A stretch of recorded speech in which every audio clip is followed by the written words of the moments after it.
All right, we're back on 24/7 podcast with the one and only Come on. Coach T. Hill Calm from the down. unit. Calm down. Hey, man, we've been trying real hard to get you on the show, man. How's it going? I'm good, man. Listen, I'm like Pac. I ain't hard to find, man. I'm out here. I'm out here. I ain't hard to find, man. Yes, Thanks man. for having me, though. Thanks for having me. No problem, man. Man, we wanted to get you on here, man. You know, we're with Red Zone Elite. We're heavy on social media, and we see it, man. We see a lot of positive. We see a lot of hate. So we really want you to come on and kind of clear it up. For sure. And as you know, as a winning organization, hate is always going to come. Yeah, right? For sure. Yeah. So, first, before we kind of get into it, I'm pretty sure a lot of people know who the unit is. Right. Once you guys come to a tournament, you guys leave your stamp for the most part. And a big thing is I know a lot of people cover a lot of the high schools, Right, yeah. and not too much of the youth. Right. But as the unit, when they go to tournaments, if someone's looking to cover some of the younger kids, Right. it's the unit. And a lot of people don't like that. So I would hear a lot of parents and stuff on the sideline like, oh, well, who are them? They must be paying somebody. Like, why are people only following the unit? Right, yeah. They think they this, they think they that. So before we kind of get into that first, kind of give me a background of where the unit come from. Because it's like I didn't really hear about them to this past season. Right. And then all of a sudden it's like every time I walked up to the podium, I'm seeing you guys getting trophies handed to you. For sure. So give us a little background of where you guys come from and what it's about. Yeah, man. So the unit is we started out as the G unit long time ago, maybe 2 years ago. We really started as the G unit, flag football organization. Born and bred right here in Arizona, though, right? I mean, So we don't do recruiting outside of the state, although we might start with something unique. But no, a lot of our kids come from Anthem. We have kids from Glendale. We have kids from the Buckeye area. We have kids that travel over from Chandler, Mesa, Gilbert area to come play with us. Started as the G unit, but we changed it to the unit. We wanted the kids to feel something, to have something they can call their own, something new, unique, different. So we changed it from G unit to the unit, man. And plus, so 50 Cent wouldn't come holler at me and try to, get no royalties off the G unit name. So we changed it to the unit, man. And that's what it is. It's just a unit. It's a group of kids, a group of athletes and parents that just really want to come together and watch their boys shine on the field, man. So that's really what the unit, that's how it came about. You know what I mean? It's just me going out and talking to a few kids that were on different teams and their teams kind of broke up for whatever reason it was. And it was an opportunity for me to say, look, I see you. I appreciate what you do on and off the field. I want you to be a part of what we're trying to build over here, something unique and something different. And that's what we did, man. And so we here. So I heard you say you guys used to be flag. Yep. All right. So what made you transition from flag to 7-on-7? Yeah. So it's a natural progression, natural transition for these kids. A lot of these kids are eventually going to play tackle. And I'm a firm believer that the flag football space has given these kids an amazing foundation to understand football. Catching, route running, defense, progressions, quarterbacks going through their progressions, et cetera. So for us, the flag transition to the 7-on-7 space was natural. And then so now that we're in the 7-on-7 space, a lot of our kids are going to be playing tackle or are playing tackle now. But for us, it just made sense. The timing was right. The boys wanted a little bit more competition, and I say that respectfully, right? Because there's still a lot of competition in the flag football space. Right. But for us, we just, it was time for us to open up and expand, and the 7-on-7 space was starting to get hot, and so the unit said, look, we got to be there. So for us, it was easy. It was easy, meaning the kids grasped the game of football from flag. And me having a football background, it was easy for me to really relay this to the youth, and they bought into it. And man, we hit the 7-on-7 space. We hit the ground running for sure. Right. So I know you have two. I got twin boys. You got twin boys. Twin boys. Yeah. So yeah, I see them out there. So have they ever played tackle before? They haven't. They haven't. Yeah, most of our kids right now, with the younger team, with our 10U, that now 12U, I would say out of the 15 to 17 kids we have, about 3 to 4 of them play tackle. And probably only out of that 4, 2 of them have played tackle since they were 6th, 7th, 8th grade. So a lot of our boys are true flag football players that transition to sevens and are now going into the tackle space. All right. So you have a football background, right? Yeah, I do. Right. So for you, why haven't you choose yet to put your boys in tackle? Yeah. I don't, you know what? That's a really, really good question. That's the debate, right? Is right. When do you put him in tackle? I saw a post not too long ago. They were like, when should you put him in tackle? And some people say, well, I've had my son in there since he was 5. That's great. I don't knock anybody that goes through that stage where they put him in tackle at a young age. But for us, it was really about making sure these kids, understand the game of football. To me, it doesn't make sense to have a bunch of kids running around. I mean, listen, if the kid can't even hold his head up with a helmet in a 3-point stance, they shouldn't be playing tackle, right? And I think a lot of the parents miss the science. What I do for a living is in the healthcare space, and I'm big on science. I'm big on the evidence-based. What does it say? And so when you look at the evidence, it shows that the constant banging of the head is just not a good thing, right? Mm-hmm. So for us, it just made sense more so to make sure these kids understood the game of football first and foremost, and start to slowly feed them the game of football so they understood it. And eventually we know they're going to get into tackle. But it didn't make sense to have them playing tackle, at least my boys, at 5, 6, 7, 8, 9, 10 years old. It just didn't make sense. It just help minimize the risk. Look, you're going to get hurt no matter what you do. You can somebody can open up the door at Circle K and hit you in the head with the door and you can get a concussion. But if I can minimize the risk of my kids and them constantly banging their head, that was the direction I chose to go. And you know, a lot of the parents followed the direction of what, you know, I had my kids doing and I suggested. Now, a lot of parents ask me my suggestion. I give it to them and they still go do what they do, right? Which is okay. But for my boys and for a lot of the players on the unit, that's the transition the progression that we're on is flag, 7-on-7, which we're going to introduce something called thud, which some people know about, but you know, it's just really introducing them to physical contact, and you get that in 7-on-7 now, right? You can jam at the line of scrimmage, you can jam up to 5 yards, the linebackers can body somebody up within that 5-yard space. So they get used to that contact, and then we'll throw the pads on and we'll start banging. Man, you seem like you know what you're talking about. Shots. Listen. So for some people that's listening, be like, man, he act like you know what he's talking about. Right. Tell me a little bit about your background in sports. Yeah, so I from Tulsa, Oklahoma, grew up in Tulsa, Oklahoma, born and raised there. You know, I played tackle when I was younger. I played in 6th, 7th grade.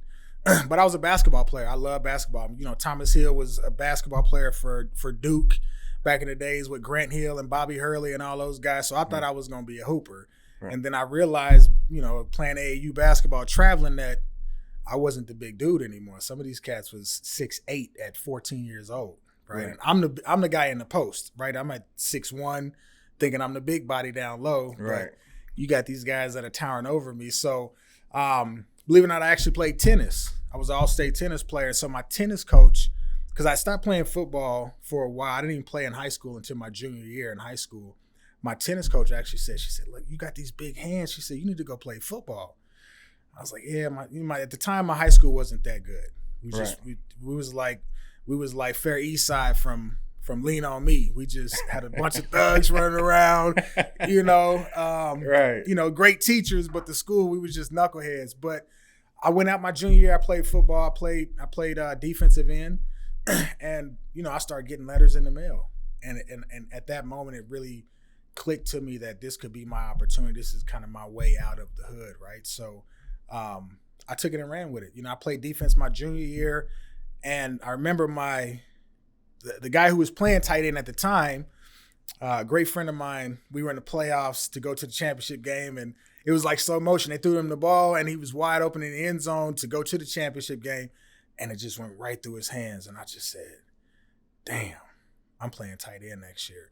So I transitioned over to tight end. More and more letters started coming in. I had offers from all over the country. And at the time, Kansas State was number 1, number 2 in the nation. This is 99, coming out of high school. I graduated in 99. So 98, 99, K-State was number 1, number 2 in the country, right? And so who doesn't want to go to the number 1, number 2 state in the country at the time? So I was picked up. I went to K-State, full ride scholarship offer, and I took it. They were the first ones to offer me a full ride. At the time, OU wasn't very good. They was horrible at the time, honestly. Right. But I took the full ride opportunity with K-State, you know, and I never looked back and did some amazing things there.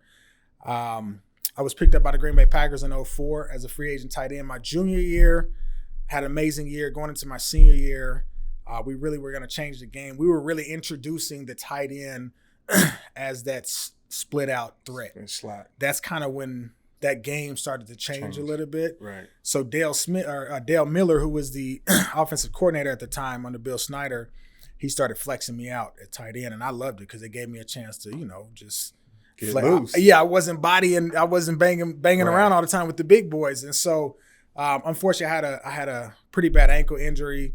I should have took my medical red shirt, but I didn't. I was one of the top tight ends in the country at the time. I got hurt. It is what it is. I still came back. I went through rehab surgery, all that, came back. My 40 time wasn't the best. I wasn't the biggest dude. You know, I didn't do 225 30 times. I think I did it like 17 times or something like that. So I was kind of weak at the time, but it is what it is. Right. Still got the opportunity to be with the Packers, you know, and went down there, and I got released during a training camp just because of my ankle. I had a couple screws in there. One of them broke, and they sent me back, and that was it. You know, I rehabbed for a couple months, and by the end of the season, was kind of halfway through the season, and it kind of passed me by, you know. So I hung the cleats up, and I didn't hang them up at the time. Right. I just unlaced them. I was still ready to go. Right. But, you know, it passed me by, and it was, you know, they say the NFL, not for long, right? So not a lot of players get that opportunity to stay in the league and play in the league, you know. But so that's my background with football, man. So you have a history. So you're taking all of these situations, this experience you have, and you're bringing it down to the young guys. Absolutely, trying to the best I can. Right. So they have a big question that's going around, and I want to get your opinion on it. That you transferred into 7-on-7. I hear a lot of people say 7-on-7 is not real football. Right. So with you playing at the highest college level, you going with the pros and things like that. Right. What do you think first, what do you say to people who say 7-on-7 not real football? And what are the main things you're trying to teach to the unit about what they should be getting out of 7-on-7 football? Yeah, two questions within one. You know, and for on the first part of it, I would say anybody that, you know, I think there's when people aren't successful in something, then they say, oh, that ain't nothing. That's just 7-on-7. I want to check the track record. Did they play 7-on-7? Have they played it? What did they do in 7-on-7? Because a lot of times, even in flag, you'll see a lot of people that played flag. They weren't very successful, and now they be online barking about, oh, flag this is flag. Wait till you get the pads on. Let's put the pads on. So we hear that all the time. Same thing with 7-on-7. A lot of the people will say, well, it's just 7-on-7. There's no, 7-on-7 is perfect, right, for your skilled players. I do wish there was more opportunity for the linemen to be involved, but for your skilled players, your wide receivers, your quarterbacks, your running backs, your linebackers, corners, safeties, you know, this is perfect for them, right? This is really helping these kids understand the game, the spacing of the game, the momentum of it. There's so many nuggets that these athletes can take away from 7-on-7 is endless. And if you're fortunate to have coaches and a staff around them that understand the game, it's going to help you progress that much more. So there's so many positives to 7-on-7. So anyone who talks down on 7-on-7, let's check the track record. I want to see what the numbers look like, right? And I'm not talking about your record. Let's just talk about what are you guys doing on that field. For my boys specifically, you know, for the unit, I really want these kids to grasp the game, understand the game, and when it's time for them to transition to tackle and put the pads on, listen, I really believe that when any of the unit kids put pads on, you're going to know the difference between them and even the kids that have been playing tackle for years because of what we teach, how we coach, the discipline we install in these kids, the time we pour into these kids. There's a difference, right? And for us, for the unit, for me personally, you know, I watch film. So these kids understand the importance of watching film. We watch film together, you know. So you guys watch film on 7 yeah, on 7? absolutely. Listen, we're the number one team in the country, baby. We don't Hold respectfully, up, what? respectfully, okay? What? Hey, listen. Hey, I'm looking over and I see that this battle logo. Yeah. Is that a sponsor for the unit? Well, listen, listen. The battle came to the table. You know, full disclosure, battle came to the table, showed us love within this football space, right? So I think there's still a lot to be had for our boys. You know, we just want to keep balling. We just want to keep getting better, right? That's just yeah. You say that, but hold up, man. That's back. This in the country. So, what is it? Because I know I see you guys at a lot of tournaments, right? And I may see teams with 18, 19, 20 kids. Yeah, I seen a unit come walk in there with 9 kids and don't lose a game and win 2 divisions. And two divisions. Hold up. First, hold up. Wait, hold up.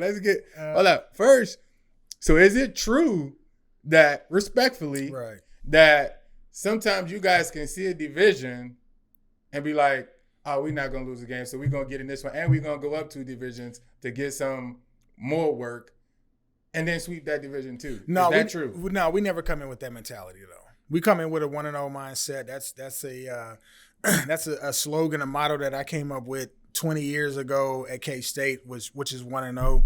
And the theory and the thought behind that is that it doesn't matter who you play. It don't matter how many games you play. It don't matter how many divisions you play in. If you win one game, you can't lose, right? So for us, it doesn't matter if we're playing in 2 divisions or who's in the division or we got 4 pool play games or 3 or 5. We just focus on one game at a time, man. That's all we do. We go 1-0 every game, every play, every practice. That's just what we do. Is that the politically correct answer? No, that's a fact. That's a fact. I don't know. Yeah. I don't think there is a politically correct answer. That is the politically correct answer. So there you go. Okay, so everybody want the shiny toy, right? So I think in your realm of your divisions and things like that, you guys are the shiny toy. Mm-hmm. So if somebody wanted to be a part of the unit, can anybody just walk up and be a part of the unit? Yeah. Like, what's the unit model? Like, what does it take for my son or someone I know to be a part of the unit? You know, we are an open door policy type program, right? Okay. We want any athlete, boy or girl, that is passionate about getting better, that is hungry for the game of football, that wants to compete at a high level, and is willing to sacrifice and put in the time. Period. That's it. I love cultivation, right? I want to take a kid who may not be the best athlete, he may not be the best receiver, but he probably a badass linebacker. Right. You come across it within 5 yards, because we got a couple of them within that 5 yards. They know what their job is. Right. So as coaches, it's on us to find players and put them in part of that puzzle that fits, right? And so it's very similar to one of my sons. You know, he's the quarterback. He doesn't play receiver, even though he wants to and he loves to go out and catch the ball. And every now and then we'll put him out there receiver, very rarely, but he's just gifted at quarterback. So that's what he plays. He doesn't play safety or corner. We don't put him in man-to-man. One of my other sons isn't gifted with speed, but he's gifted with the knowledge of the game. He's got great hands. He's got great body control. He can catch anything you throw to him. But a lot of times in man-to-man situations, we don't have him manning up on someone sometimes because he's not the fastest. He doesn't transit. His hips don't move like some of the other kids' hips move, right? So for coaches, it's important that we put kids in a position to be successful that's going to help the team at the end of the day. You know, so with that, you know, I want to get a couple more questions for. But real quick, let me get back to you though. Real quick, open door policy. Any kid is welcome to come play with the unit. You know, we hold our kids. I hold our kids to a very high standard, and I hold our parents to a very high standard as well. You know, I try to make sure our parents aren't the ones on the sideline talking trash, always barking, always. Now listen, our moms, that's different. You don't mess with the mama bear, right? You know, so when you at the unit games, the moms, they're gonna be loud, they're gonna show love. That's they baby boys. Right. So they always loud. We got a couple dads that'll bark up and every now and then, but you know, we try to make sure I try to make sure our parents stay, you know, we walk that line of respect for other teams, and we try not to be that team that people don't like to play because our fans are acting crazy. But any kid is welcome. We love to have them. We just want kids that are hungry, want to get better at the game. Right. Okay, I got a couple more before I let you go. Shoot. So, as an organization that wins a lot, and I see this a lot in 7-on-7, right? And I consider you one of the organization that wins a lot. I hear a lot of parents and a lot of people say, well, just because they have athletes, that's the only reason why they're winning, because they're not really coaching. Mm-hmm. So sometimes they may have their kids doing something in 7-on-7 that may not translate to actual football that will translate on a Thursday, Friday, or Saturday night. You as a coach, and a lot of this kind of more on the older level, high school level and things like that, right, to where sometimes they may say, oh, we're going to go cover 0 across the board because we just got all athletes. Right. I got a known corner and I'm having them at middle linebacker. Right. How do you feel about that? When it comes time to winning, if you know that, okay, I have the best athletes across the board, right? Are you willing to sacrifice the I would say, I guess, the technical, like, jargon of the game for the win? I mean, listen, there's a lot of times we don't have the best athletes on the field. Right. Versus teams we've played. And we've played against a lot. We've traveled the country. Right. And at our age, I don't know of another team that is out there that has traveled more than we have at our age. Right. I'm sure there's somebody out there that travels, but they don't travel like we do. And we've played them all. We've played them from Florida to Texas to Virginia to New Jersey to Washington to Cali and everywhere. So we're not always playing against the best athletes out there. Right. You know, for me, again, the coaches, it's important that we put our kids in a place to be successful at the end of the day. And so I'm not going to have one of my shortest kids guarding one of their taller kids. If they got all tall cats and that's all we're working with, I'm taking my little guys out. They know what it is, and I'm putting my taller guys in. It's strategic. This is chess. This isn't checkers. Now we can play checkers, but we don't play checkers. We play chess. You know, so of course we want to win. Right. Everybody wants to win. I mean, that's why we go play. Right. Right. That's why we go when the horn sounds. That's why everybody looks over at the damn scoreboard like, what's the score? Right. You know, so we're playing to win for sure. But I think we're also playing for something a little bit bigger than just a W for sure. Right, so Okay. Hopefully I answered your question. Yeah, you got it. So if I had somebody come up to me and want some information about the unit or interested in coming to play for the unit or whatever, you guys got a website, a Twitter handle, a Facebook. Yeah. Like if they want, if they got a mom that has their son and they're looking for a great organization, they want to be a part of something, like how can they get in contact with you? We're on Facebook, just the Unit Athletics on Facebook. On Instagram, it's the Unit Football. You can Google the unit. We have a website, theunitathletics.com. Listen, we got an open door policy. Open door policy. As coaches, it's hard to keep athletes on your team because some people don't like to travel. Some people don't like that, I get on the kids the way I do. Some parents don't like, playing flag and sevens or, it is what it is. So we got an open door policy. Right now we're playing flag and 7-on-7. Next year we bring in tackle though. Ooh, I think we're going to be nice next year. Yeah. Tackle. Yeah. So with y'all having to travel, before we head out, last question. Yep. So you said you traveled around. Yeah. Who's barking at that door? What? Who's a couple teams that you think gonna be, that when you step on the field, no disrespect to nobody else, but who are a couple teams that you think that that's coming for that title that's gonna be on that? It don't got to be from Arizona, right?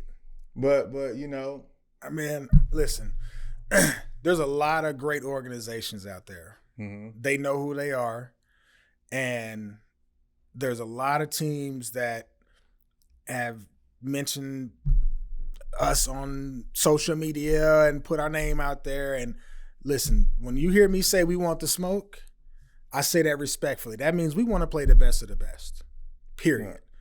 I don't manipulate schedules. I don't call tournament organizers and say, man, put me in this bracket with them and let me play them because I don't want to play them. And man, we show up and we just play. So wherever we at, wherever we playing, that's where the unit is at. We want all the smoke, right? We want to play the best of the best. And there's some great organizations out there, and I think we're one of them, and we just going to continue to bang like that. Where the camera? Which one's the camera? That's the one right there? Hey, man, listen. Y'all heard it here firsthand.